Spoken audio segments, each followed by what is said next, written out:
Ekaabo, bem-vindas todas as pessoas ao nosso canal Yorubaianidades. Eu sou Fevo Moyanum e hoje nós estamos estreando, com esse quadro novo aqui no nosso canal que chama-se Dicas da Cultura Africana. Então, nesse quadro, estreando hoje, eu vou trazer sempre uma dica de um texto literário, um artista, um intelectual africano, africana, para que a gente possa adentrar ainda mais o nosso conhecimento sobre a cultura africana, sobre a nossa grande mãe África. E iniciando a nossa série, hoje eu vou abrir com o texto teatral Death and the King's Horseman, A Morte e o Cavaleiro do Rei, um texto teatral que foi escrito pelo Wole Soyinka. Fica aí, não sai daí, que a gente já vai começar a nossa videoaula.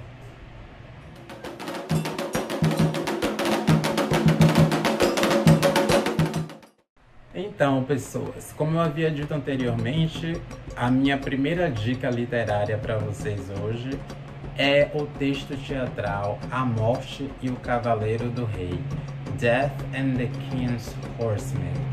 Então, o meu objetivo com esses vídeos é falar um pouco sobre essas produções artísticas, músicas, literaturas, artes de forma geral.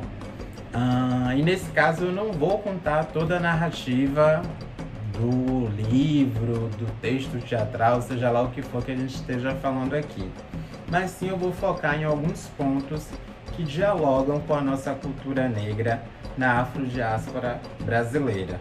Então, hoje nós vamos falar um pouco sobre esse texto teatral, uma peça, que foi escrita pelo Wole Soyinka. Se você não conhece o Wole Soyinka, está perdendo muito. O Wole Soyinka é um escritor nigeriano, iorubano, e foi o primeiro escritor africano a receber o Prêmio Nobel de Literatura em 1986. Então ele escreveu pra gente essa pérola chamada Death and the King's Horseman. O texto original está escrito em inglês e iorubá. E aí a tradução para o português ficou A Morte e o Cavaleiro do Rei, ou A Morte e o Elechim, como a gente vai ver aí mais à frente.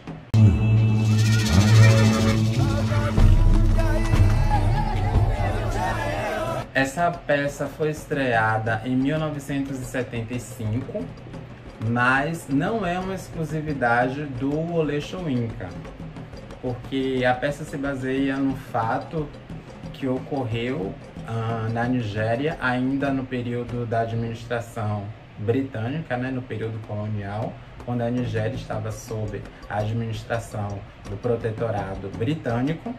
E acabou que, ao longo do tempo, essa história se transformou num folclore ali, da Yorubalândia, se transformou num folclore social dentro da Nigéria. Então, outros escritores também já escreveram essa narrativa, também já contaram essa história, que se baseia num fato que aconteceu em 1946, quando um oficial distrital britânico colonial se envolveu num ritual de Egungun, num ritual de suicídio que estava acontecendo ali entre os povos iorubanos, por alguma razão de ser.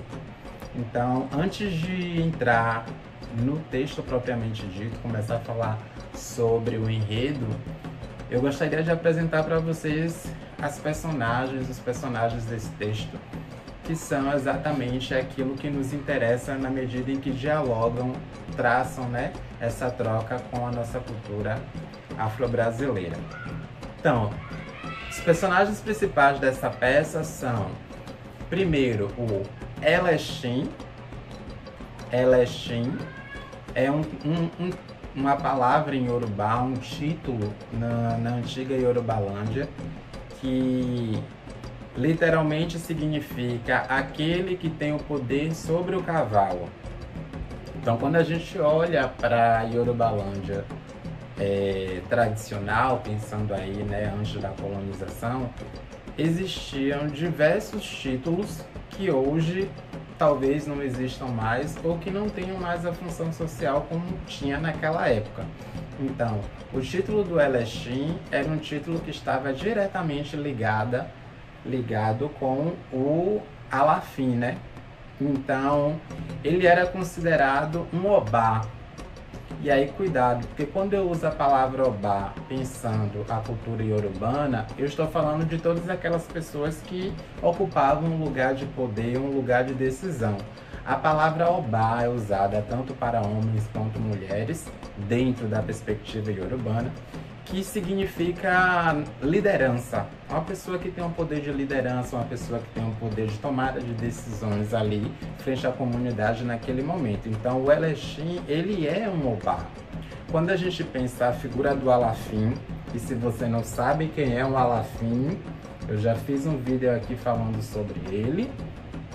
Não é o rei, é o Alafim, que a gente já viu que essa ideia de rei e alafinzado não são completamente correspondentes. Então, para não usar muito a palavra rei, né, não remeter àquela coisa europeia de afastamento do povo, de soberania, a gente vai usar sempre a palavra Alafim, até também como uma maneira didática para que você comece a conhecer outros tipos de administração, né, de cargos, pensando aí numa perspectiva africana. Então, quando a gente fala na Yorubalândia, o Obá Supremo, a pessoa que exerce a liderança, o líder, ele ou ela é chamado de Alafim. Então, o Alafim tem o seu Eleshim, que também é uma posição de um Obá, só que está bem abaixo do Alafim. Então, o personagem principal dessa narrativa é o Alafim, é o Eleshim, que aí a gente tem a tradução no inglês. Quando o Oleshowinka traduziu, ele usou a palavra The King's Horseman, o cavaleiro do rei, fazendo aí essa ligação com rei, Alafim e cavaleiro, o Eleshim. E que no português a gente diria, né, o cavaleiro do rei. Mas vamos lá, então. O personagem principal é o Eleshim. Depois nós temos o filho dele, chamado Olunde, ou Olunde. E aí a gente tem também uma outra personagem que é importantíssima, que é a Yaloja. Yaloja. Como vocês já perceberam aí pela sonoridade do nome, Yaloja é a mãe do mercado. Mas o que é isso, professor Feva? A mãe do mercado é o que eu falei para vocês. Na sociedade tradicional iorubana, antes dessa colonização toda, existiam organizações e postos que são diferentes, que hoje a gente pode, sei lá, tentar equiparar uma profissão, mas não é exatamente somente uma profissão, porque aquilo ali estava ligado com a sobrevivência de toda a comunidade. Então a gente vai ter aí a figura da Yaloja, que é esta mulher que está ligada com o mercado. Ela tem esse título, ela tem esse cargo, ela tem essa profissão de comandar o mercado. E quando eu falo em mercado, é justamente a ideia de feira aberta, como a gente encontra hoje no Brasil em alguns lugares. Aqui na Bahia mesmo, em Salvador, nós temos a Feira do São Joaquim, que é uma grande feira aberta, onde se encontra de todos os tipos de materiais, desde frutos, animais, coisas relacionadas com a espiritualidade africana e por aí vai. Então, essa é uma herança das feiras tradicionais africanas. E as mulheres, elas eram as responsáveis pelo comércio, por estarem na feira, por administrar aquele espaço. Então, a figura da Yaloja é essa mulher que toma conta do mercado, organiza o mercado, as pessoas procuram ela para pedir conselho. É ela que vai prestar conta ao Alafim sobre os acontecimentos que tem no mercado. É ela que cuida para que haja um balanceamento espiritual de tudo aquilo que acontece dentro do mercado.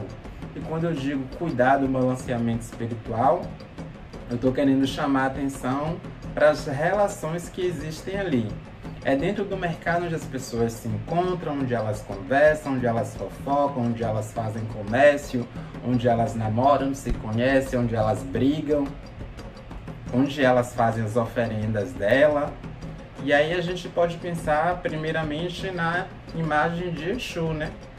Que um dos títulos, um dos nomes de Exu ele é o Oloja, ele é o dono do mercado, ele é o dono da grande feira livre que acontece abertamente às pessoas.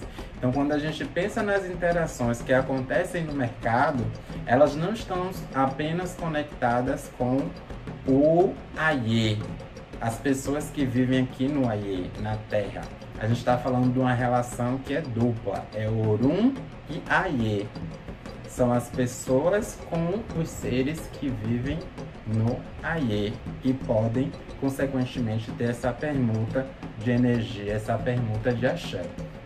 Então, a Yaloja é essa mulher que é responsável pelo mercado e que também é a personagem, uma das personagens que vai compor a trama, o enredo dessa peça. Depois nós temos a figura do Olohunyo. Essa figura é muito emblemática porque é um personagem muito complexo dentro do que a gente pode pensar enquanto organização social e urbana. Porque, por exemplo, cada pessoa que tem um título de Oba, o Oba, ela vai ter um Olohunyo, que é justamente aquela pessoa que vai estar ali para cantar os feitos por aquela pessoa, que vai contar a história da família, que vai alertar sobre os perigos, que vai ter momentos também que vai fazer piadas jocosas para tornar o ambiente mais agradável. Então, a figura do Olohunyo é uma figura que está atrelada com a conexão espiritual, mas também com a conexão social daquele ser. É ele que faz a apresentação, como é que eu posso dizer, por trás e pela frente, sobre aquela pessoa, dizendo: ah, essa pessoa é maravilhosa porque ela fez isso, contribuiu para isso na nossa sociedade, na nossa comunidade, ela ajudou com isso e tal. Mas lembrando que a posição de Olohunyo é ocupada, na verdade, só quem tem o direito a ter Olohunyos, que aí, a depender de cada Obá, vai ter um nome diferente, são pessoas que são Obás, são pessoas que ocupam posição de liderança e de administração frente à comunidade. Então, no caso do Eleshim, quando se trata dele, a gente vai dar o título de Olohunyo, que é o cantador de feitos, se assim a gente for melhor traduzir a ideia para a língua portuguesa.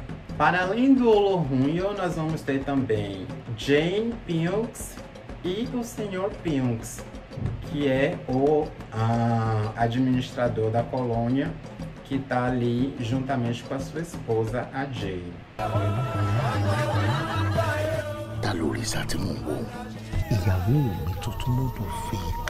Então vamos entender um pouquinho como é que se desdobra a trama da morte do Cavaleiro do Rei.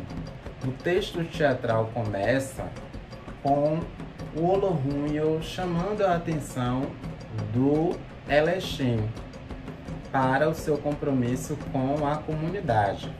Veja bem, a posição de Eleshim, a de Cavaleiro do Rei, ou a pessoa que tem o trabalho ali, que está relacionado não somente com cuidar dos cavalos, assumir essa posição de escudeiro, mas também de prestar serviços ao Alafim, de estar ali ajudando o Alafim, cooperando com aquilo que o Alafim precisa que seja feito. Então, essa é a posição do Eleshim. E para além de servir ao Alafim, ele tem um compromisso ético e moral com a comunidade iorubana, que é um voto que é feito no processo de iniciação. Como vocês sabem, as sociedades africanas tradicionais usam o ritual como processo de prática social para a sua organização da convivência em comunidade, para a sua organização social.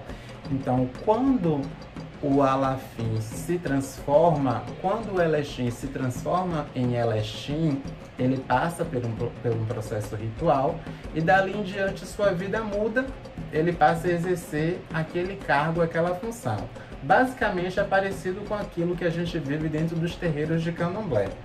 Se você vai receber um cargo X, Y, você primeiramente passa por uma preparação espiritual para depois exercê-la. Então, da mesma forma acontece dentro das comunidades tradicionais e urbanas, né? Então, o Eleshim, ele tem um compromisso com o Alafim, mas ele também tem um compromisso que lhe é dado para com a sociedade, para com a comunidade, o bem viver da comunidade. Então, pelo fato dele estar nessa posição de prestação de serviço para o Alafim, ele tem ali regalias outras que as demais pessoas, os demais seres humanos não têm. Como, por exemplo, ele é livre para escolher quem quiser para casar, ele não precisa pagar pelas coisas que quer comer, come de tudo, do bem e do melhor, recebe toda a atenção das mulheres e dos homens nos espaços sociais. É uma posição de prestígio, porque no final, o que ele tem para fazer, para performar enquanto membro da comunidade, é muito importante e é uma atividade da qual a comunidade toda depende. Então, a peça começa dessa maneira. O Olohunho vem chamando a atenção do Eleshim porque ele percebeu que, com a morte do Alafim, o Eleshim está demorando para cumprir o seu dever para com a comunidade. Então ele vai chamar a atenção a partir dos cantos, do feito, porque ele percebe que o Eleshim está muito apegado à vida mundana, à vida carnal, e está meio que hesitante em cumprir o seu dever. Mas vamos falar um pouco sobre a morte do Alafim. É interessante a gente tocar nesse tema porque está diretamente ligado com a ideia de morte que nós temos aqui na diáspora africana no Brasil, sobretudo pensando a morte dentro dos terreiros de candomblé. Na Yorubalândia, quando o Alafim morria, toda aquela organização que ele construiu ao redor dele, pensando aí as pessoas, pensando alguns espaços, pensando os animais, teria que ser desfeita com a sua partida. E, em alguns casos, algumas pessoas devem cometer o suicídio ritual, porque faz parte da cosmovisão do grupo. Eu já falei para vocês que quando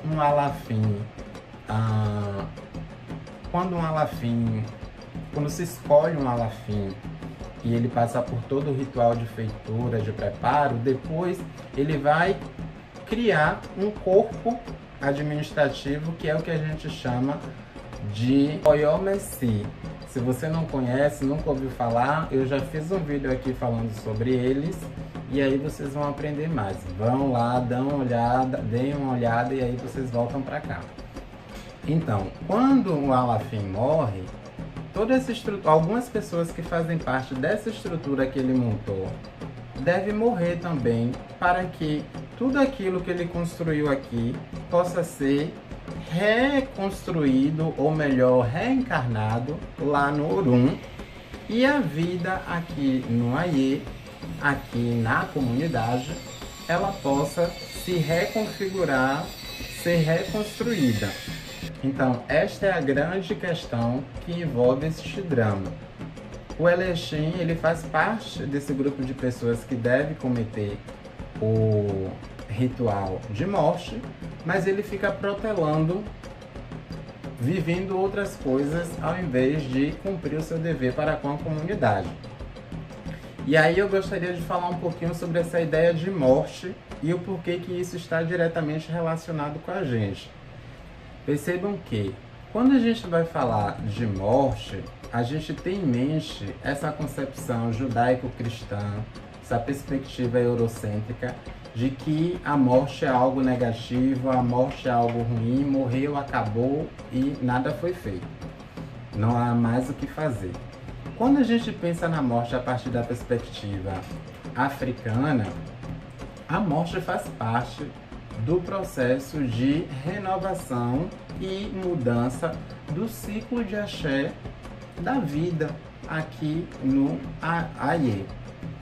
Então percebam que no primeiro momento, às vezes não faz sentido para a gente que foi treinado nessa perspectiva compreender, né? O Alafim morreu e agora as outras pessoas têm que morrer junto com ele. Mas a questão aqui não é exatamente a morte, e sim a permanência da comunidade. Porque isso faz parte do ritual de morte, isso faz parte do ritual de continuidade da vida dali daquele povo, daqueles povos, né, que compunham a Yorubalândia. Então, eu vou trazer para a nossa realidade para que a gente consiga compreender um pouco mais. Quando morre um Ayalorixá, um Babalorixá, é muito importante que essas pessoas passem pelos rituais fúnebres. E qual é a função do ritual fúnebre? Desligar o que estava ligado aqui na terra, aqui no Aie, e ligar o que está lá no Orum de volta, porque a gente sabe que tudo que existe aqui no Aie existe lá no Orum, mas nem tudo que existe no Orum existe aqui no Aie. Então, a lógica por trás desse ritual de morte é mais ou menos essa. O Alafim morreu, então a estrutura não é todo mundo, são algumas pessoas, alguns elementos, alguns espaços, alguns animais que devem ser sacrificados para que possam ser reconectados lá no Orum. E sem esse ritual, a comunidade vai sofrer. Se alguém que era para fazer parte desse ritual não cumpre com o seu dever, quando chegar na hora H, quem vai sofrer é a comunidade. E aí, mais uma vez, vamos pensar os terreiros de Candomblé. O que acontece quando um Ayalorixá, um Babalorixá morre e não passa pelo preceito? Os preceitos fúnebres não tem um axixê feito corretamente. Então a gente vê que a casa fecha, a gente vê que os filhos, as filhas de santo, todo o ebé, né, que compõe aquele espaço, começa a se desintegrar, um vai para o lado, outro vai para o outro.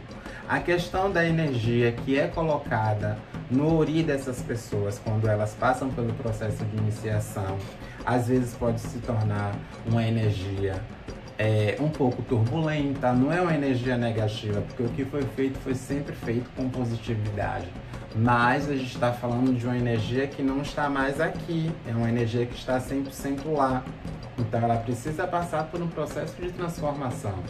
Então, se não se cumpre os rituais que devem ser feitos, a gente sabe que toda a comunidade vai sofrer consequência com aquilo.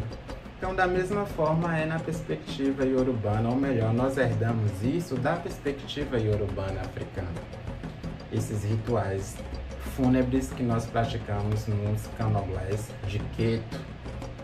Porque se a gente for pensar, por exemplo, a prática ritualística da morte em outros terreiros de base Jeje, terreiros de base Congo-Angola, aí a gente já está falando de outros povos, então entra uma outra filosofia, mas que pensando a cultura africana como um todo, as culturas africanas, os povos, eles têm uma preocupação muito grande com a questão da morte. Então isso não é uma exclusividade do povo iorubá. A gente vai ver isso no próprio Egito, lá com a mumificação, a gente vê isso com os povos banto, né? Que aqui a gente herdou a partir dos terreiros que a gente chama de Angola, o ritual de Umvumbi, e por aí vai. Então, voltando um pouco para a trama. O Elexim não cumpre o seu ritual, não cumpre o seu dever com a sociedade. Ele fica protelando, e neste protelar, ele começa a fazer coisas que não são bem vistas para um Elechim, como por exemplo, ele escolhe se casar com uma moça que já estava predestinada a casar com outro rapaz. Veja bem, ele poderia escolher qualquer mulher, mas ele escolheu aquela que já estava casada. Então, não se podia dizer não, porque ele era o Elechim, então ele tinha aquele poder, ele tinha aquela primazia. Mas a própria Ialojá já começa a alertá-lo de que ele não pode tudo. E se ele pode tudo a ponto de não pensar na comunidade, há consequências que virão pela frente. Então o que é que acontece? Nesse meio tempo, tem um outro personagem que eu esqueci de falar, que também é muito importante na peça, que é o Sargento Amusa. O Amusa, ele é um Yorubá, mas que foi cooptado pelo sistema colonial e ele passa a ser o informante, né? Então o Pilks, o administrador, ele começa a usar o Amusa como um bode expiatório para compreender ali as questões geográficas do lugar, porque ele conhecia os rituais, conhecia a língua, tudo. Então a Musa chega para o Pilks e avisa, olha, o Alafim morreu, então tem um chefe lá da comunidade que está dizendo que vai cometer suicídio. E aí, partindo da ignorância colonial, partindo do pensamento dele eurocêntrico, o Pilks, ele decide que isso não pode acontecer, porque isso é contra a igreja, isso é barbaridade. Então ele pede que a Musa vá e prenda o Elechim. Elechim vai preso e nesse meio tempo ele começa a pensar o que é que eu fiz, por que eu demorei tanto, e por que disso, por que daquilo. Então começa uma cobrança muito grande por parte da comunidade para que ele cumpra o ritual dele, né? Aquilo que foi dito para ele no segredo, no momento da sua iniciação. Nesse meio tempo, Olund volta para a comunidade, volta para a Nigéria, e eles tinham recebido uma carta dizendo que o Alafim havia falecido. Então ele tem um dever ritual a ser cumprido, a ser praticado com o seu pai, e portanto ele voltou para cumprir esse dever que estava ligado com a comunidade. Lembrando que a posição, o cargo de Elechim é um cargo familiar. É um cargo que fica ali naquela família, vai passando de pai para filho, filho e por aí vai. Então ele voltou porque tinha alguma coisa na iniciação da qual ele fazia parte. Só que quando ele volta, ele regressa, ele não encontra o pai, e aí ele vai conversar com o Pilks e a Jane, que foram as pessoas que mandaram ele para a Inglaterra quando ele era mais jovem para estudar medicina. E eles fizeram isso justamente para irritar o Elechim, né? Que é o grande líder daquela comunidade ali. Ele foi, estudou medicina, voltou, só que ele voltou com uma perspectiva macro do mundo. Agora ele tinha a percepção africana das coisas e tinha também a percepção europeia, né? Ocidental. E aí ele começa a ouvir aquelas coisas do Pilks, que vai acusá-lo, mas Olund, você voltou tão culto, tão estudado, por que você ainda acredita nessas baboseiras, nessas coisas bárbaras? Isso não deve ser praticado mais, tal. Ele tenta convencer o Olund para que não cumpra o seu ritual, não acredite mais naquelas práticas do seu povo. E aí ele começa a virar o jogo, né? Dizer para o Pilks que aquele momento ele era uma pessoa que conseguia enxergar os dois lados do mundo. Tinha a perspectiva africana e tinha também a perspectiva europeia do conhecimento, do ver e do sentir o mundo. E ele descobriu que o conhecimento ocidental quer se pôr, né, acima de toda e qualquer outra forma, mesmo quando eles são bem estúpidos a ponto de cometer uma guerra na qual eles estão matando os próprios semelhantes, visto que, olhando para o período da peça, a gente está falando ali do período de guerra, né? Alguma das guerras mundiais. E ele vai embora para sua comunidade para fazer o ritual, praticar o ritual do qual ele deve honra ao seu pai e à comunidade. E aí, estão curtindo a história? Eu não vou dar mais spoilers sobre a peça, porque eu quero que vocês leiam o texto e fiquem mais informados, porque tem muita coisa interessante para você conseguir perceber da Yorubalândia. Então, vai lá, dá uma lida no texto. Aqui tem um link. Eu traduzi essa peça para a língua portuguesa, justamente para que vocês possam ter acesso a esse conteúdo e se deliciar com essa explanação, né, feita pelo Wole Soyinka.